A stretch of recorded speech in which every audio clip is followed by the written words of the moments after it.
You think the history was crazy? Just wait until we get into the theories. Follow me down the rabbit hole about Scientology. Again.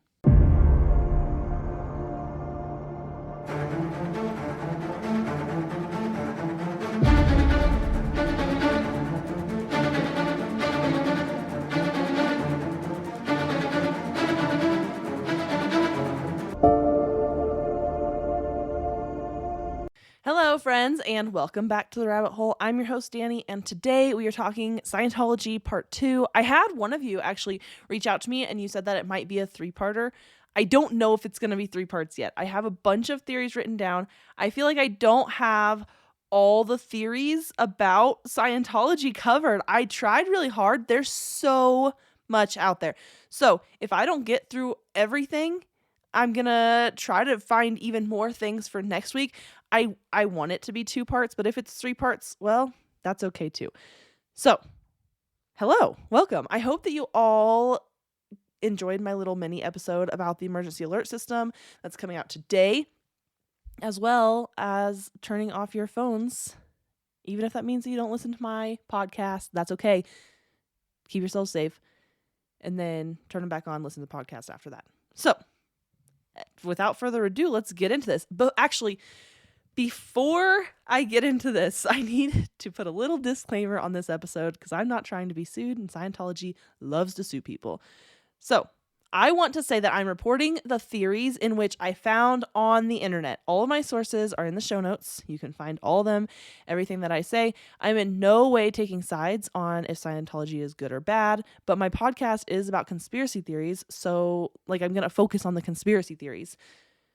If you want to find the good on Scientology, that's totally fine. I encourage you to go do that research. All of my research I do about conspiracy theories, that's my podcast. So every topic, every episode I do is about conspiracy theories. This one just happens to be on Scientology. Please don't sue me. Thank you. So let's get into it. So L. Ron Hubbard. I hope you guys listened to last week's episode. It was all about the history of Scientology and how we got here, and mostly about L. Ron Hubbard. These are more the conspiracy theories behind everything that's going on. It will help you 100% to listen to last week's episode before you listen to this week's episode. But do you, man? I'm not here to tell you what to do. So Hubbard had quite a lot of theories himself. And he actually put a lot of his own conspiracy theories into his teachings and into basically the growing of Scientology. One of his thoughts was that the left is destroying the world. So Scientology is typically politically right-leaning because of the healthcare debate. Left is normally into government-funded healthcare, mental health help, and as we know, Hubbard was aggressively against mental health help. He also thinks the government should not fund healthcare. Basically, there's no universal healthcare is unnecessary, and everyone should just keep getting healthcare the way they are. He thought that, quote unquote, the psychs were conspiring against him because he had a good grasp on reality, and they were trying to spin their own reality about the world. And they were trying to push an agenda, basically. They're trying to get everybody to believe this one thing, and Hubbard didn't believe that, so he thought all the psychs were against him. When he says psychs, he means psychiatrists, psychologists, anybody in the mental health field. But again, because Scientologists believe everything that Hubbard taught and spoke on, and he believed in so many conspiracy theories, that his teachings to the majority of Scientologists are conspiracy theories, so they believe them as well. So one of these is that the left is destroying the world because of mental health. He had some other conspiracy theories. He had that 12 international bankers were basically running the world, and they used psychiatry to control populations, and they used the media to push their agenda, and they had their fingers in all kinds of things. They had political ties, financial ties, everything around the world, that these bankers were basically running the world. And actually, there is a conspiracy theory about this. So he might not be completely wrong. That conspiracy is like, it's so big that I can't cover all of that in this episode, and I've done this in so many episodes, right? So I will do an entire like banking industry conspiracy theory episode, but there's more to this, and I don't know about the 12 international bankers. That's exactly what Hubbard believed, which is why I'm sharing it. But there's definitely a banking industry is controlling the world conspiracy out there, and we'll cover it in another episode. Let's get into Operation Snow White, because this one's pretty big and detailed. So, as I mentioned in the first episode, Hubbard had created a branch of Scientology called the Guardian's Office. They run Scientology basically like an organization or like a business. And the Guardian's Office, which is now called the Office of Special Affairs, later on in the episode or in other conspiracies, I will refer to it as the Office of Special Affairs. But for this episode, for this conspiracy, it was still the Guardian's Office. So I will keep referring to it as the Guardian's Office. But these people, the people that operated in this branch basically acted as if they were like the FBI or the CIA for the Church of Scientology. The purpose of the office is to like protect the interests of Scientology by any means necessary. And we'll for sure see that throughout this theory. I mean, actually throughout all the theories. Like the Guardian's Office or the Office of Special Affairs, they go hard, man. When they're tasked with something, they go all out. This branch conducted one of the largest domestic espionage campaigns against America that we have ever seen. Like when I say they go all out, like I'm not making this stuff up. They went hard. In 1967, the IRS revoked the tax-exempt status of the church, stating that the church operated mostly at the benefit of Hubbard and his family, and that it wasn't legitimate. And I did cover that in the first episode, but it's important for this conspiracy. The church actually refused to pay back all their taxes to the IRS and instead decided to launch a government infiltration scheme to try to purge all the unfavorable records about Scientology and about L. Ron Hubbard himself. In 1973, so just a couple years later, they launched Operation Snow White. So Hubbard himself wrote Guardian Order 732, which called for the removal and correction of erroneous Scientology files. Originally, the order called for this to be achieved like via legal means, but that changed pretty quickly. And this was the only Guardian order that was written like by Hubbard. The rest of them were written by like Guardian office, like higher ups, or by Mary Sue Hubbard, who was second in charge of Scientology at the time. And because the headquarters of the Guardian's office was in England, with the U.S. headquarters being in Los Angeles, they were going to initially infiltrate Interpol and the IRS. They decided, you know what, let's just go all out. We need to get the things from Interpol. We need to get the things from IRS. They soon expanded this infiltration to include the DEA, the U.S. Coast Guard Intelligence Service, the National Institute for Mental Health, and the American Medical Association, among others, because why not? And they, like the members that were doing the infiltration, they were given rewards for successful missions.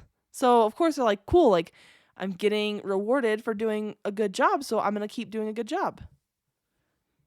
That makes sense. I mean, everyone wants that.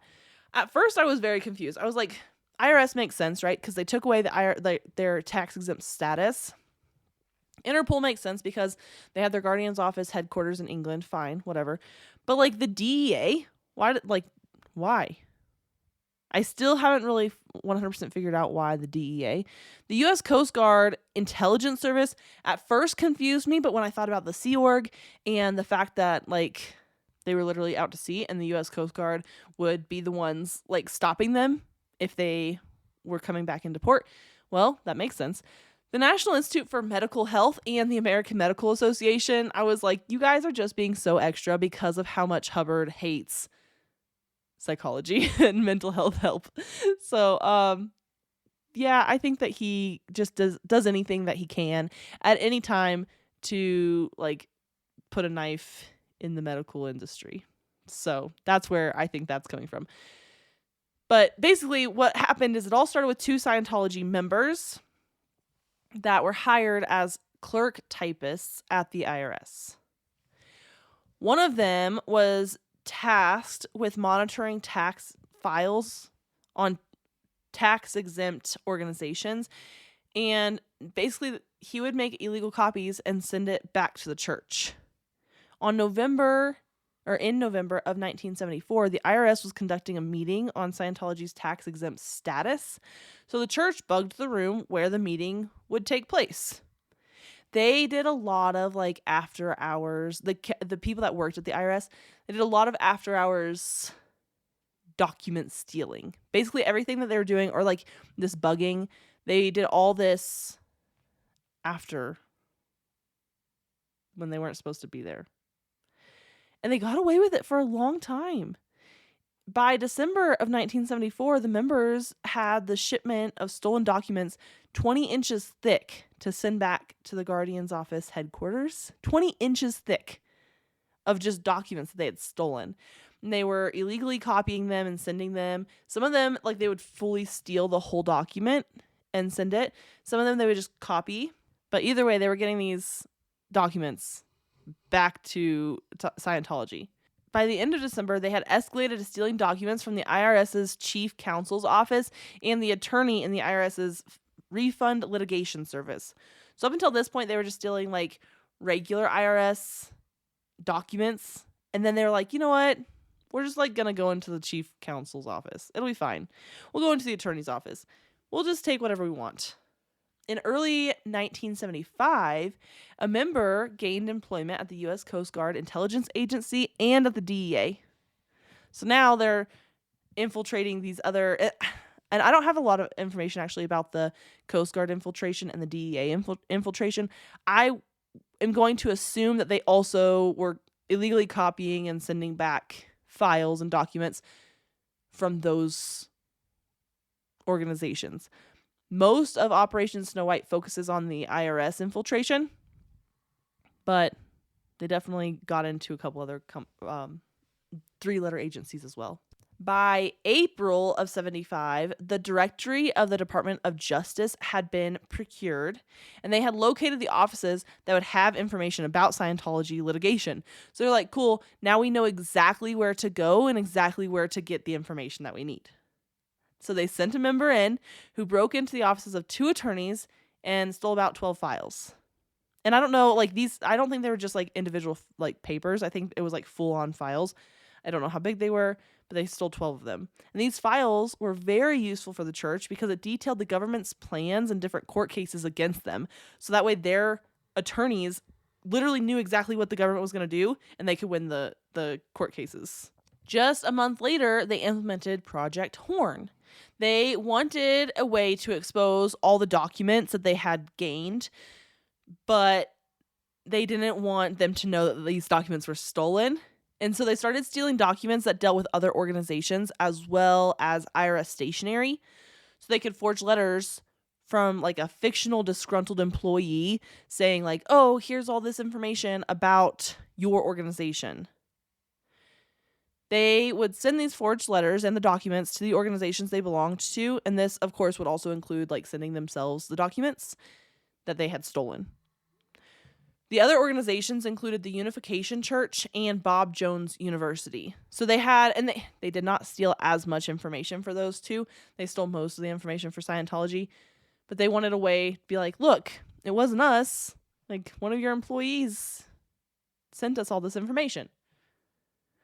In the summer, they had initiated a Freedom of Information Act lawsuit.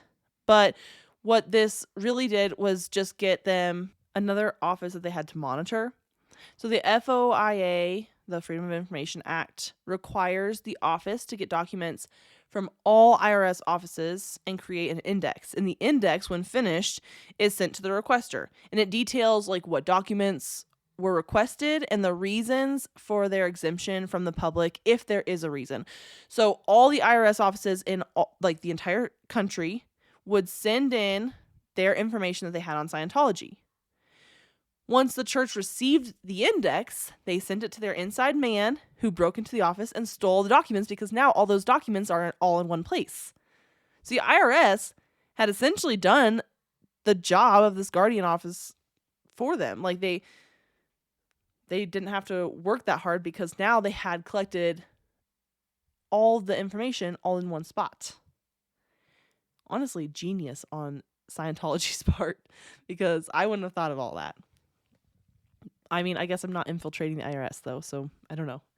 By December, they launched another phase of their plan, which was intended to give basically like an early warning to Hubbard of any impending subpoenas.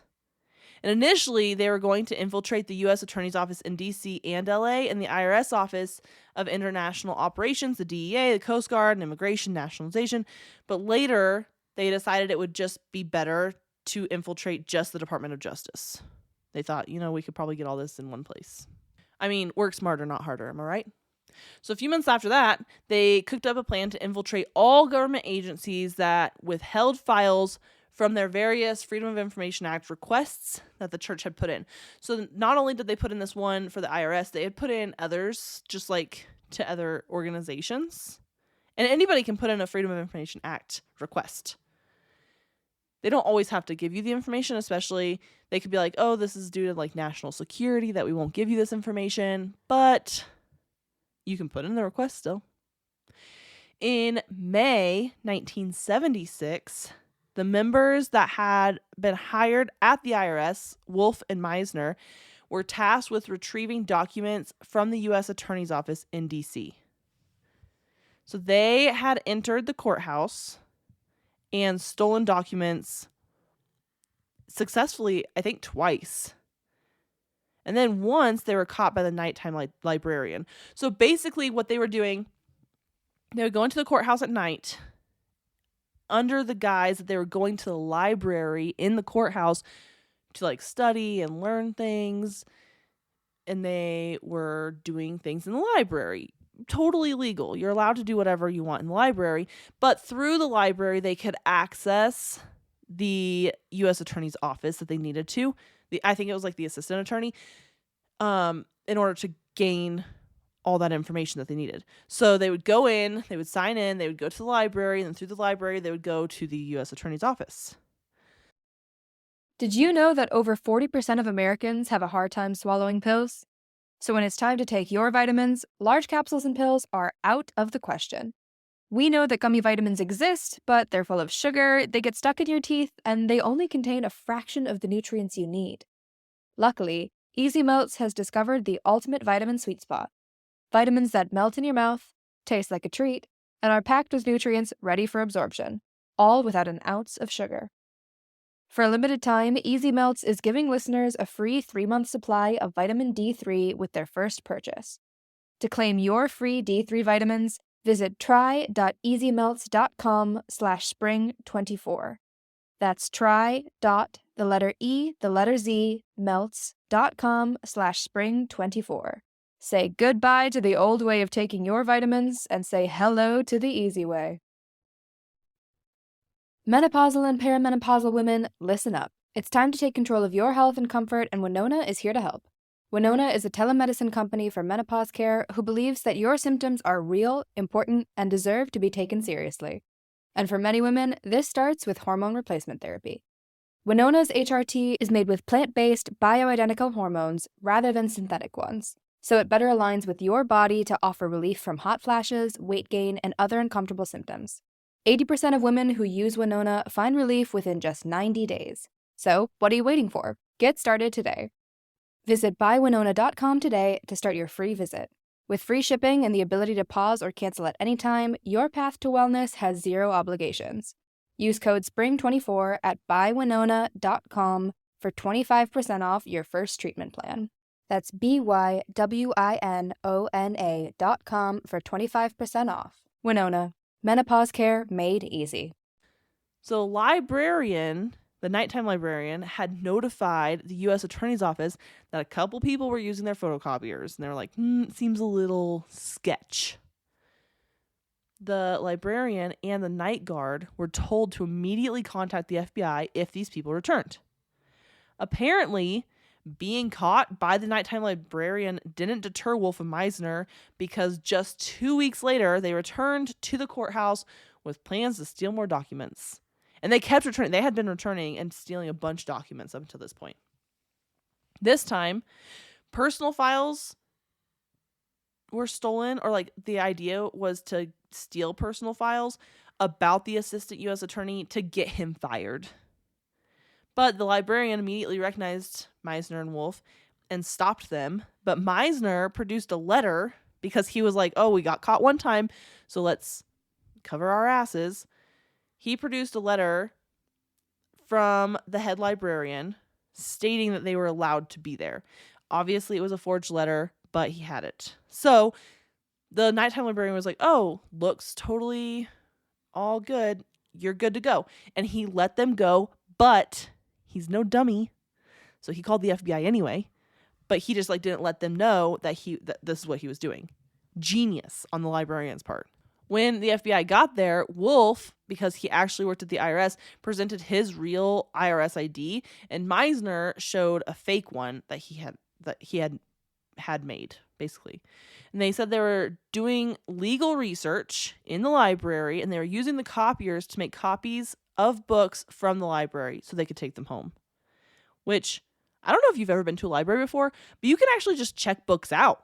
Like, you don't have to make copies. You can just check out a book and take it home with you. I don't know if the courthouse is different. I don't know. I've never been to a courthouse library, especially in Washington, D.C. But all libraries I've ever been to, you can just check out books. So the FBI questioned the pair for about 20 minutes before they were basically just allowed to leave.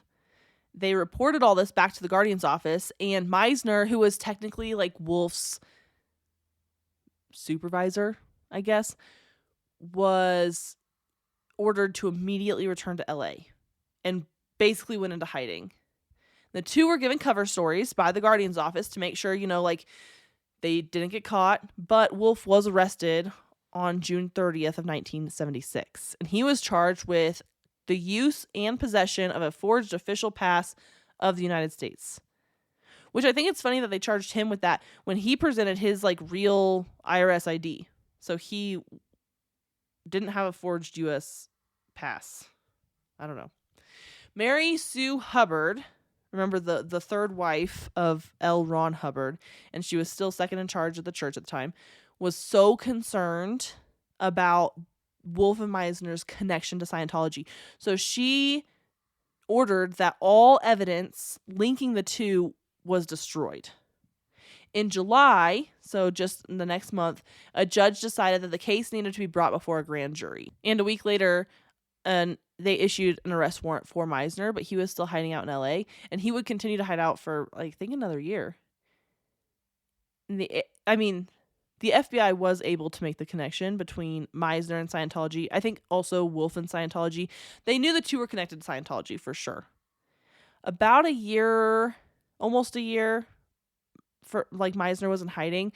And after a while, he just like wanted to come clean to the authorities. He literally like couldn't stand the guilt on his shoulders anymore. But the church was like, oh, absolutely not. You will not be doing that. So they put him under the control of several guards. They were like, you're not coming clean to anybody about anything. He was able to escape his captors, not once, but twice. The first time, he was convinced to rejoin the Guardian's office just the next day. Meanwhile, while all this is going on, Wolf had entered a guilty plea. So Wolf testified before the grand jury, but he stuck to the cover story that he was given. He stuck to exactly what the Guardian's office said. That's what he said. Meisner finally eventually came to his senses, and again, he escaped his captors, and he called the FBI this time. He agreed to plead guilty to a 5-year conspiracy felony and to cooperate with the grand jury. So that's what he did. This would cause the FBI to raid the church in July of 1977. And I had talked about this last week, but we're going to talk about it again because this raid was huge. They raided the locations in Los Angeles, Hollywood, and Washington, D.C. The raid in LA actually involved the most FBI agents to ever be used in a single raid at 156 agents. That raid specifically lasted 21 hours, and they filled a 16-ton truck with documents and other things, but like so much. And that was just the LA raid. That doesn't include the Hollywood and the Washington, D.C. raid. The raid uncovered so many illegal activities that were being carried out by the church. Operation Freakout, which we're going to get into next, conspiracies to frame the mayor of Clearwater, Florida on a false hit and run charge.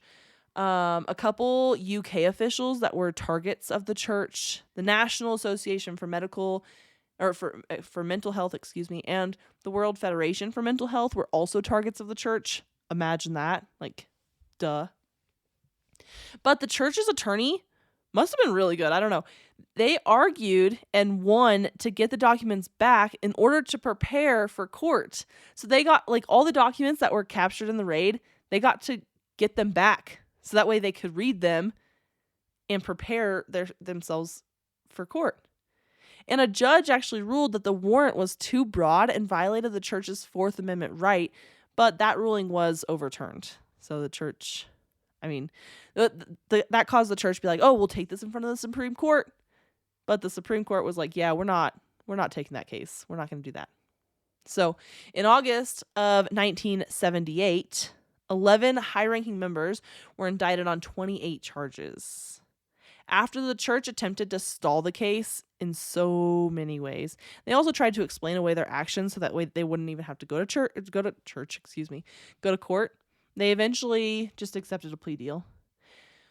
A lot of them were sentenced to 4 years in jail. Mary Sue was sentenced to 5 years in jail. Almost everybody had to pay a $10,000 fine. Only one of the members had a light sentence of 6 months in jail and a $1,000 fine. I'm not really sure why that member got off easier, but most people had to go to jail for a minimum of 4 years. Obviously, Wolf and Meisner, who had pled guilty, went to jail as well. Like, this was a huge thing. And they almost got away with it. Like, it was really close. Had they not gotten caught, had they not gotten greedy, I think they could have gotten away with it. But you know what they say. Greed always wins at the end. Like, you get greedy, you want more, and then you lose out.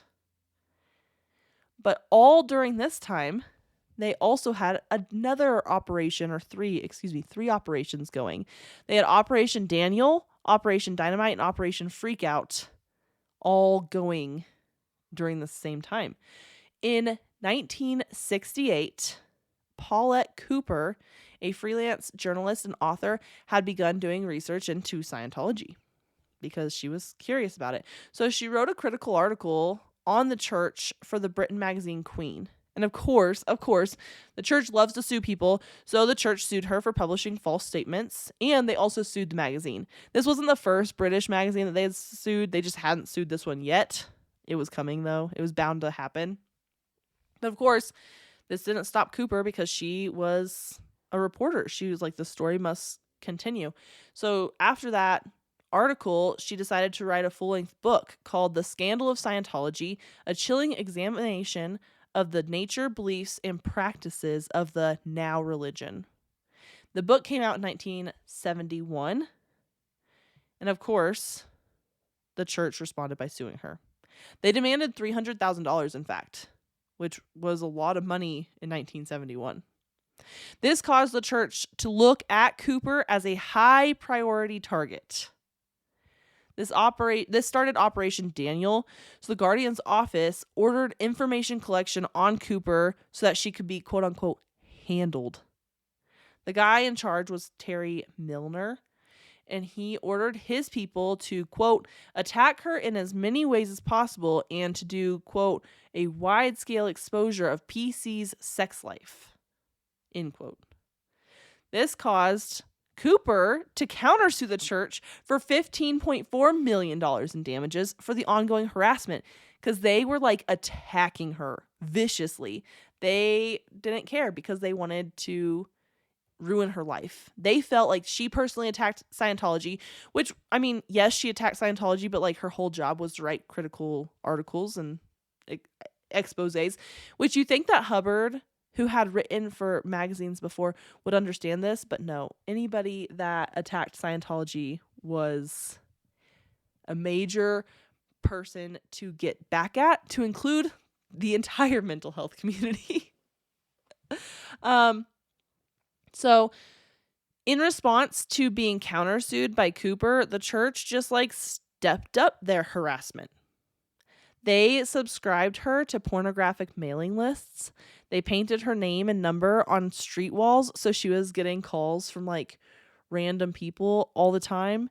She would receive death threats, and her neighbors actually were getting letters claiming that Cooper had a venereal disease. So not only are they like attacking her, but they're attacking everyone around her by sending these letters that were incorrect. But not only that, they take it a step further. Of course they do, right? So in 1972, the church launched Operation Dynamite. This was an attempt to frame Cooper for making bomb threats against the Church of Scientology. So they sent a woman to Cooper's house who was claiming to be like soliciting funds for the United Farm Workers. I don't know how she got into the apartment. Maybe she was invited into the apartment, but this woman stole stationery from Cooper's apartment. A few days later, the New York Church of Scientology started receiving anonymous bomb threats on said stationery. Well, Cooper was indicted for making the bomb threats and arraigned for the federal grand jury. The threats were written on her stationery, which was stolen from her house, but the stationery had her fingerprints all over it because it was from her house. She didn't make these threats. Obviously, they were sent to Scientology from Scientologists in order to frame her, but they had her fingerprints on it. Luckily for Cooper, the charges were eventually dropped in 1975. And of course, as stated earlier, later, like during the raid of 1977, the FBI found documents that the church had been behind the whole thing. So luckily, if the charges hadn't been dropped in 1975, they would have been in 1977 after the raid. But could you imagine like going to jail for 2 years over something that you didn't do just because you wrote an article and then a book about Scientology? Like, that ruined somebody's life. They literally ruined this lady's life.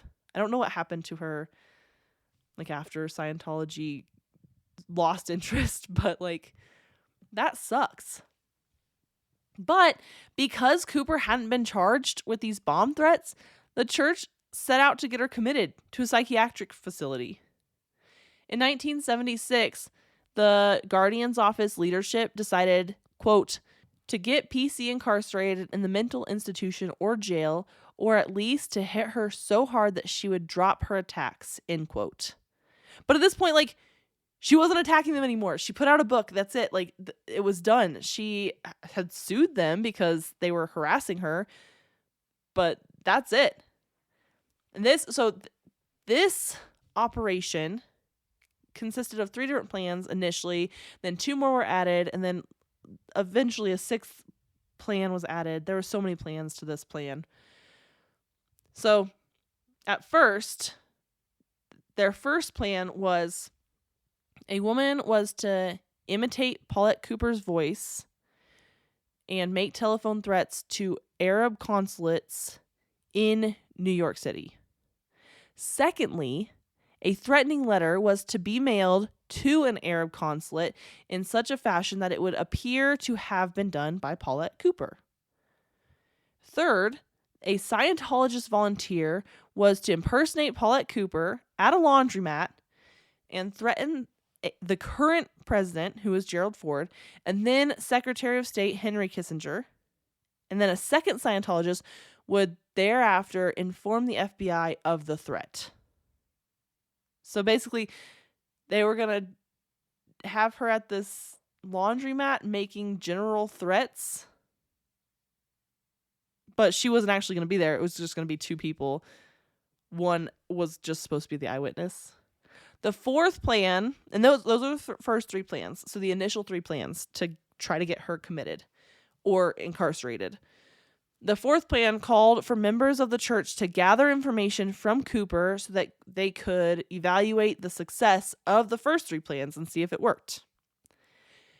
Fifth, the church would warn the Arab consulate by phone that Cooper had been talking about bombing the consulate, which again was incorrect. They were just going to make these threats.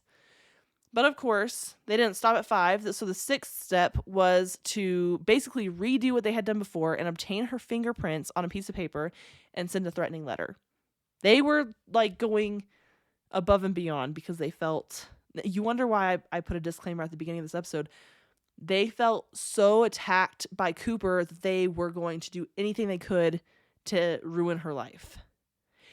In the end, luckily, Operation Freakout was never put into effect. This is mostly because Operation Snow White was spinning out of control at the time.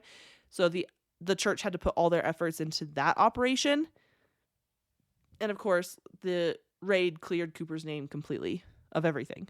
So, but goodness gracious, like, I just couldn't imagine going through all this effort because of like a perceived threat. Another conspiracy theory about the church was that they conspired to take over Clearwater, Florida in Project Normandy. So when Hubbard moved to Clearwater after his heart attack in the Caribbean, he set up basically their land base. But this wasn't the whole plan with the town. Like, he was going to do a lot more in Clearwater. And actually, he's done quite a bit more, or not him specifically, the church has done quite a bit in Clearwater, Florida. So he planned to take the whole city. So the St. Petersburg Times did an expose on the Church of Scientology and released its report in 1980. In this article, they revealed that the church had been spying on the mayor and trying to infiltrate the police force. Of course, we know from the raid and the information that they gathered there, they were actually trying to falsely accuse the mayor of a hit and run attack, basically. Obviously, that did not work because the raid had happened and they knew that all that was false. But they were trying to infiltrate the police force and do whatever they could to take over Clearwater, Florida. The goal of Project Normandy was to, quote, obtain enough data on the Clearwater area to determine what groups and individuals we will need to penetrate and handle in order to establish area control, end quote. So they used a shell company to purchase the Fort Harrison Hotel and like other downtown properties as well. The hotel is referred to by Scientologists as the flag land base. And that is actually the picture of the picture that I put on Instagram last week of Scientology. It had like it said Scientology and it had their cross, and the whole building is blue, which we will get into the blue thing because if you've been following the Maui fire, we're going to get into the blue thing in just a minute. But the hotel is blue and it's in downtown Clearwater. The hotel is the flag land base. And actually, 3 members of the church have died there in that hotel. One of them died due to dehydration, which, like, how long had you been there that you were so dehydrated that you died? Another person died of blood clots due to excessive bed rest, which makes me wonder, like, did you have this person tied down to where they literally could not move and then they got blood clots and they died? I have so many more questions about that.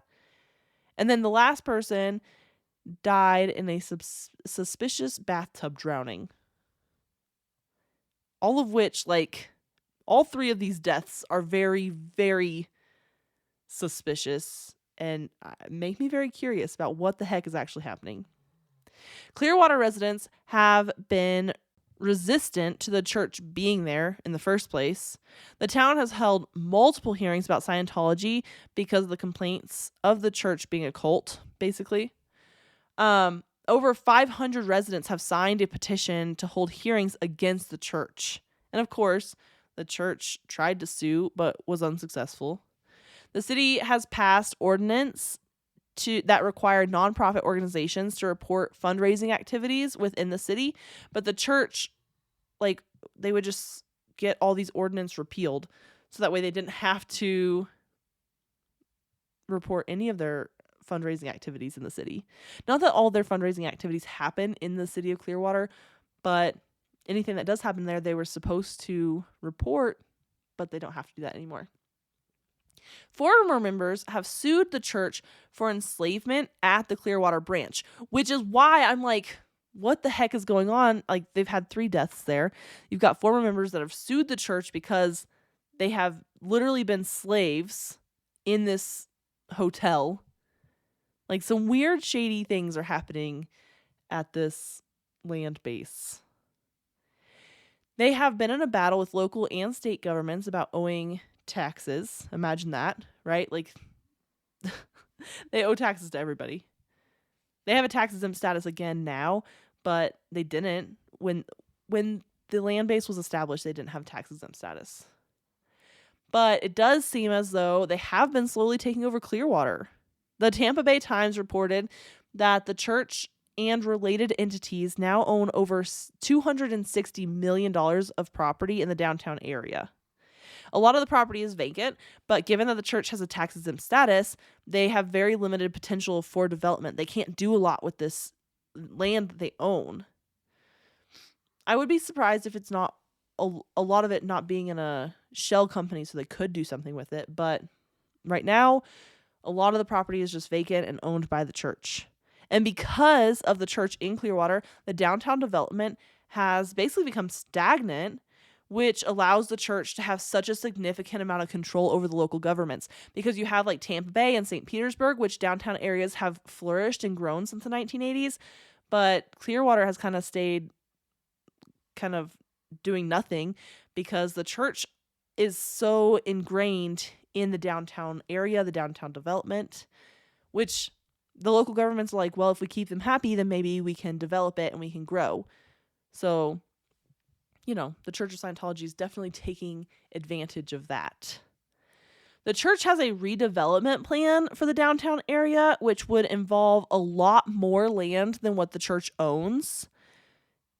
But who knows if it'll work? Like, they have this idea that they're going to bring in these giant retail companies. I don't know who they're talking about. Like, I'm going to assume like Target, Macy's, like some of these giant places that would go into a redevelopment area and make it really profitable. But who knows, first of all, if they can even get the extra land and if the redevelopment plan will work. Next, we have the Cult Awareness Network. During the 60s and 70s, there were many alternative spiritual communities that were popping up that were attracting teens and young adults. Many people were super into religious experimentation during this time. And you see different phenomenons going on in different time periods. During this time, cults were huge. And actually, so I did the poll on my Instagram, and I am going to do a Jonestown episode next week. I know that wasn't requested, and I have so many suggestions right now, but it goes along with this, and so we'll do Jonestown next week just as a history episode. So stay tuned for that. It'll be really cool. But during this time, you had so many parents that are concerned about their kids. These kids are dropping out of school. They're leaving their jobs to go join these communities, right? And they were really concerned about cults, which rightfully so. And we'll learn about a cult next week, which really freaked people out. So there were a lot of programs at the time to kind of help these families. They kind of popped up, they went away. But after the Jonestown Massacre of 1978, that caused quite the public outcry. So the anti-cult movement was reignited. The Citizens Freedom Foundation was formed in 1975, but it had lost a lot of its traction until the massacre. And then in the 80s, the foundation was renamed the Cult Awareness Program, or CAN. They were kind of the tip of the spear of the nationwide anti-cult movement. They were like, yep, we have to do something about this. And there was a time that they would receive 16,000 calls a day. And they were coaching these families and supporting them through the loss of a loved one to unorthodox religions, whether it actually be their loved one was killed or like had died because of the result of a cult, or just the fact that like they lost contact with their loved one because of the cults. Because that would happen a lot where these kids or these people would run off and join cults, and this happens in Scientology as well, where they run off, they join these religions or these cults, and then they lose contact with their family because the family doesn't believe in the cult. And that's actually a way for the cult or the cult leader to gain control over the people, is to completely cut them off from their families. So Can worked for 20 years helping people and trying to expose like quote unquote religions that were operating for profit. And as we know, this is exactly what Scientology was and is still doing. Is they're a religion, is the Church of Scientology, but they operate in a for-profit status, even though they have a tax-exempt IRS status. So because of this, because that's what Can was working against, and Scientology fell into that category, it kind of put Scientology right in the crosshairs of the Cult Awareness Network. So the church, of course, saw them as a threat. Because of that, they launched 50 separate lawsuits against Can. 50 of them. They basically just like threw lawsuits until one of them stuck. And finally, one did stick and forced the Cult Awareness Network to pay $2 million to Scientology. I don't know which lawsuit or what the lawsuit was over, why they ended up having to pay out, but they didn't have the money to pay. So that, like, after they ended up paying or whatever, they had to file for bankruptcy, and Scientology came in and bought them out.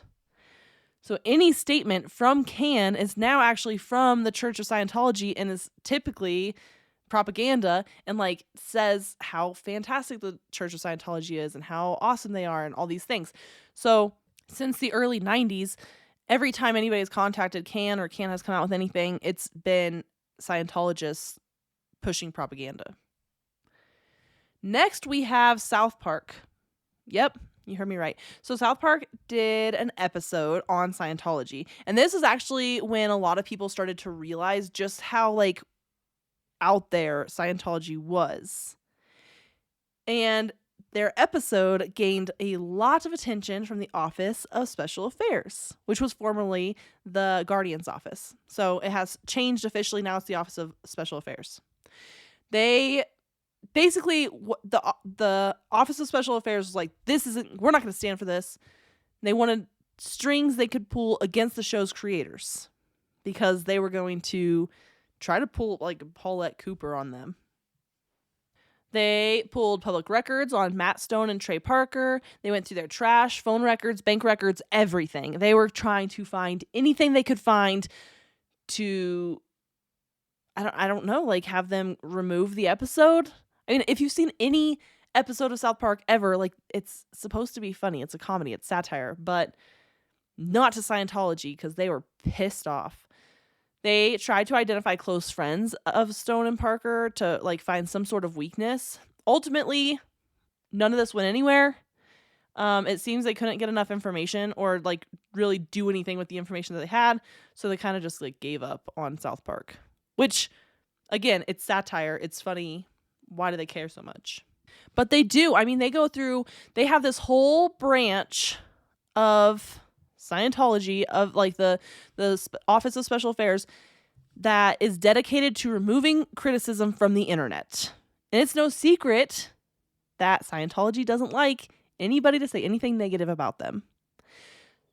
So the Office of Special Affairs has this entire team that just like, they either remove the criticism or they refute the criticism on the internet. So a former Scientologist has actually come out to say that she knew somebody when she was still a Scientologist that used 5 different computers, each with a separate anonymous identity, to refute facts from the internet. And they were actually caught aggressively and repeatedly editing Wikipedia to the point that Wikipedia had to ban Scientologists from editing articles. And in fact, Wikipedia has so much good information. You can look at my show notes. I use them quite a bit for this episode because they have a lot of really good information, detailed information about Scientology and the history and different operations that they've run and different things. So for them to have to ban Scientologists because Scientology doesn't want the whole picture, like the good, the bad, the ugly. They don't want all that. They just want the rose-colored glasses version out there. So yes, you can go to their website, and I have gone to their website, Scientology, to find some information about them. But I mean, there's a lot of information on the internet. Their team of people is not doing a fantastic job of refuting everything, because I have found a lot of things on the internet that aren't quite nice. So, and I know I'm not the first person to do an episode on Scientology, so I don't know. Maybe they've given up, but there is good, bad, and ugly about everything. There's no organization or anybody anywhere that has just done great things forever. I mean, I was in the Navy. The Navy does great things. The Navy also does some pretty fucked up things too, you know? But you're not going to just find like great things about the Navy. You're going to find bad things about the Navy too. So do your research when thinking about joining any organization. Donations have been quite the outcry or uproar about Scientology, because a lot of people think like basically celebrities can like buy their way through the organization, and maybe they can. I don't know that much about celebrities donating to Scientology. But the Church of Scientology is not known for always getting their donations directly to them. Sometimes they get them through like shell companies. Actress Jenna Elfman, who is known for her role on Fear of the Walking Dead, was invited to Legoland to light their Christmas tree. She happily accepted. She was like, yeah, sure, cool. So, but instead of asking for payment specifically for her, she just said, you know what, Lego, how about you just donate $10,000 to a charity of my choice? And they were like, yeah, cool, sounds great. The charity was called Youth for Human Rights Group, which sounds great. Although it is speculated that this group doesn't actually deal with human rights, but is a front for Scientology, because Jenna Elfman is a known Scientologist. In fact, it's actually kind of hard to believe that Scientology or like the church is ever concerned about human rights at all, because one of the members is accused of running a child slavery ring, but actually the entire organization has done thing after thing after thing where you're like, you don't care about people's rights or humans at all.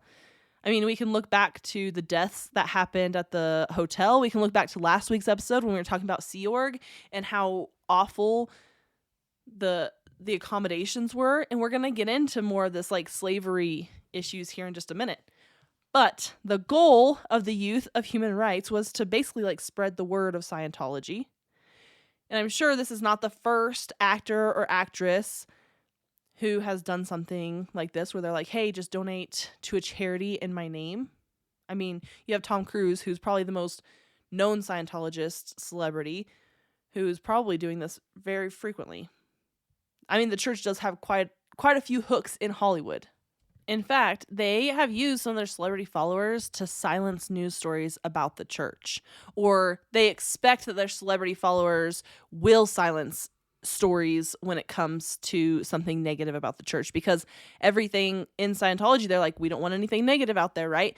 So they have this instance where Leah Remini, who's famous for her role on King of Queens, and now actually arguably more famous for leaving and speaking out against the Church of Scientology, they tried to use her in just this way. I think I'm saying her name right, but if I am not, I'm going to say it the same way the whole episode so you guys can just cringe about it. It's fine. So CBS Network was running a 60 Minutes episode about the Church of Scientology. Remini says that Tom Cruise personally called her and told her to make the story stop because she worked for CBS Network on King of Queens. She thinks that they wanted her to basically like threaten to quit her show if they ran the episode. So she did call the CEO of CBS, who replied with, quote, "You're not the only one who has called me about this, and I will absolutely not engage this conversation," end quote. And then the church actually blamed her for CBS running the story. Like, they were like, you should have done something. But that tells me that either the church or Tom Cruise or somebody else pretty high up had called the CEO of CBS to try to be like, you're not running this 60-minute episode. And they did anyway, and Scientology was pissed. Imagine that. Although I didn't find anything saying that they sued CBS. So, I mean, that's a pretty big organization, though. I don't know if they would sue them.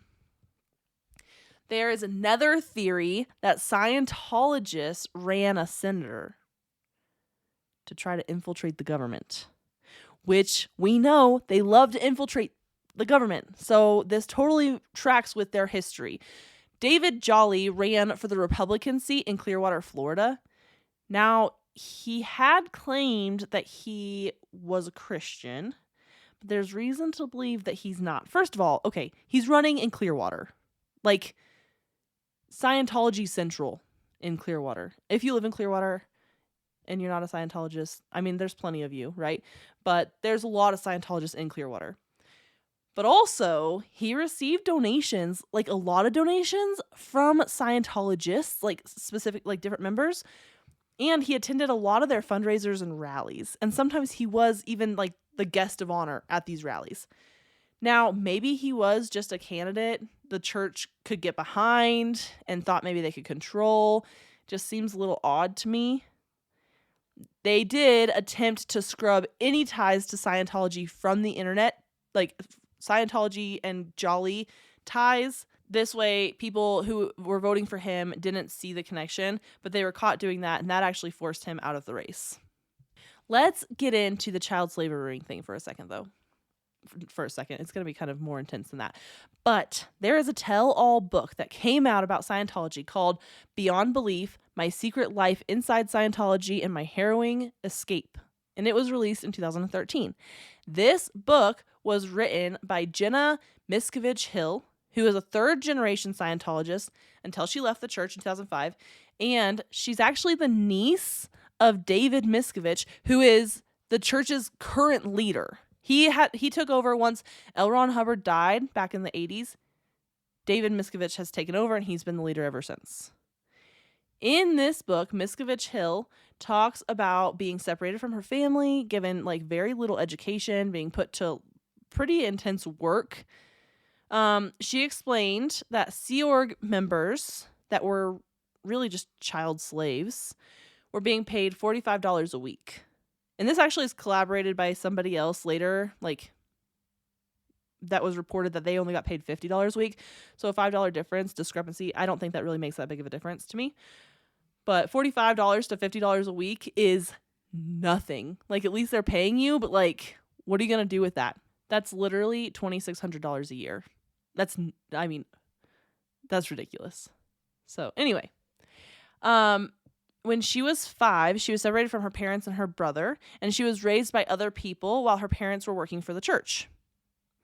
She wasn't allowed to speak privately on the phone to her mom, and at one point, she went 2 years without seeing her mother at all. Like 2 full years. Can you imagine your child's taken away at 5? Like on purpose, and you're like, oh yeah, that's fine. Other people raise her, and sometimes you get to talk to her, sometimes you don't. You just don't get to see her ever. And your son, her brother, so Jenna Miscavige Hill, her brother was also taken away. So now this mom has both her children taken away, and she's like just totally okay with it.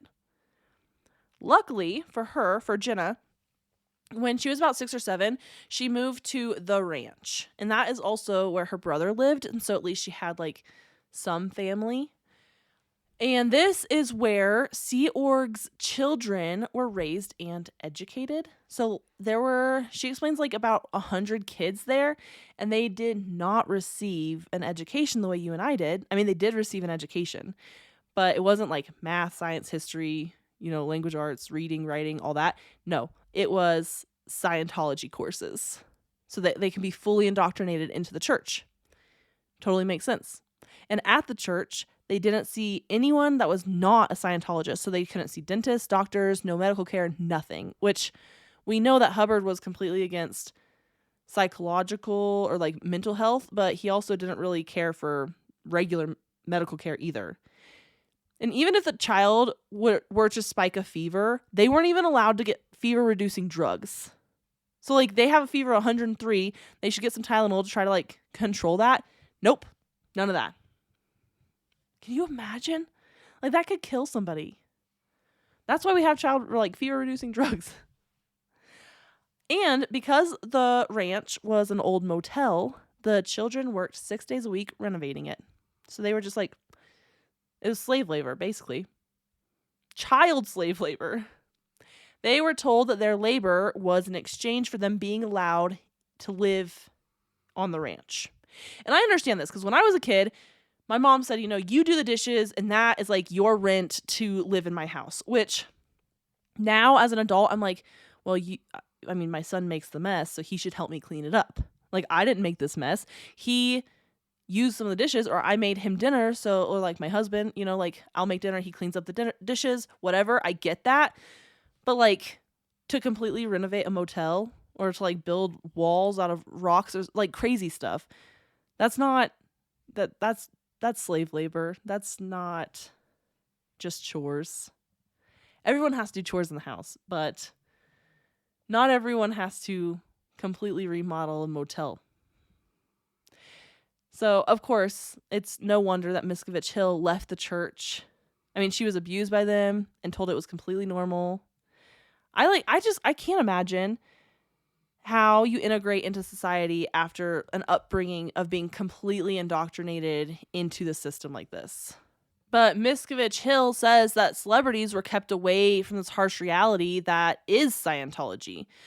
I mean, they had celebrity centers where they would basically like wine and dine celebrities because, since the dawn of Scientology, they wanted to get more celebrities in their organization, basically because celebrities have a huge following. They get more media attention, so they could spread the word of Scientology easier. So they've always had this goal to get celebrities in their organization. Obviously, it has worked because there's been, a number of celebrities, and we'll go over them. But one of the most famous, as we talked about just a little while ago, was Tom Cruise. And in a 2011 article, which was released called Tom Cruise's Favorite Toys Were Built for Free by Scientology Slaves, it goes over how, and Tom Cruise might not have known that these people were only getting paid $50 a week, but he definitely knew Scientology was behind a lot of the things that he was given. So John Brosu, who was a former Scientologist, came forward claiming that he actually custom painted 2 of Cruise's motorcycles. He also claimed that he gutted and recustomized Cruise's Ford Excursion, all the while he was only being paid $50 a week. So, and it wasn't just him alone. Like, there was a team of people that were working on different things for Tom Cruise that David Miscavige, would gift to Cruise. And all these people were only being paid $50 a week this whole time. These motorcycles, SUV, like I said, were presented as like gifts. But of course, Tom Cruise and the church both deny these claims. They're like, no, it wasn't labor, like slave labor. They were paid. But little did they know that Brosu took pictures and had written up a very detailed account which exposes Cruise and the church for lying. So he took pictures throughout the entire process of painting these motorcycles. They did a airplane hangar for him. They customized this whole airplane hangar. Brosu was actually one of the guys. He and like 2 other guys, I think, they completely gutted this SUV, this Excursion. And they rebuilt it in all like eucalyptus wood. And then they even like did this Mont Blanc pin in eucalyptus wood. And they had like a secret little like hiding place for it that would live in this car so he could use it whenever he wanted. And it was like so over the top. And Cruise and David both loved that like little feature. And honestly, the Excursion, I saw pictures. It looks cool. It's really cool. But they did all this working for nothing. For the airplane hangar, they did say that Tom paid for the materials, but the labor was all Sea Org members who were being paid $50 a week. However, after all of this, and this was like several years ago, obviously, it seems like more recently Tom Cruise has been stepping away from the church, maybe. I don't know. So I don't fully believe it. I think that it's, it's a conspiracy. Tom Cruise has been so deep in the church that I don't think that he's going to walk away from it. But earlier this year, it was noted that Cruise hadn't stopped by the UK headquarters while he was living in Britain for almost 3 years. Apparently, Tom was concerned about his association with the church that it might be hurting his movies and how his movies are doing, because he had a Mission Impossible movie come out the same weekend as the Barbie movie and the Oppenheimer movie. And so obviously there's all this uproar about Barbie and Oppenheimer that nobody talked about the Mission Impossible movie, even though it still did fine. It didn't do great, but it didn't do terribly. So people are kind of pointing at that, saying, well, that's the reason he's stepping away from Scientology. But I don't know. I think he might be only stepping away publicly, because Scientology is literally the reason for both his divorces from Nicole Kidman and Katie Holmes. And Holmes said that she didn't want her daughter raised within Scientology, which was one of the reasons that she filed for divorce. And it actually has been rumored that Cruise wouldn't see his daughter for a long time because she wasn't in Scientology. She wasn't a Scientologist. And so he was like, nope, I'll just pay the child support and move on. I don't know. That's just a rumor, but it does seem like something he would do. So, but of course, we've had quite a bit of people leaving Scientology lately. Of course, we talked about Leah Remini, who left, and she's actually been incredibly outspoken and actually one of the more influential celebrities to leave Scientology because of her outspokenness about the church since she left. And she's done a docuseries to give a voice to others who have left the church, and she's just been very outspoken, whereas other celebrities who've left the church have left and they're just keep quiet. They just are to themselves. Where she left the church and she's been very loud about it, which is fine. But other people that have left the church that are known celebrities like Demi Moore, Brad Pitt, Sharon Stone, Jada Pinkett Smith, and Will Smith, and Jerry Seinfeld. Of course, you have people like Katie Holmes, who left the church. Lisa Marie Presley, which I didn't know she was ever in the church, but yeah, she left. There's a lot of pretty well-known celebrities that are still active Scientologists today. Of course, Tom Cruise being one of them. Jenna Elfman, like I mentioned earlier. John Travolta. Quite a few. The lady from The Handmaid's Tale, what was her name? Elizabeth Moss. There's just a lot of them that I didn't even know they were Scientologists. So obviously their idea to have these celebrities be spreading the word of Scientology, but we don't even know which ones are Scientologists or not. So anyway, that is all I have on Scientology. I know for a fact that is not all there is on Scientology.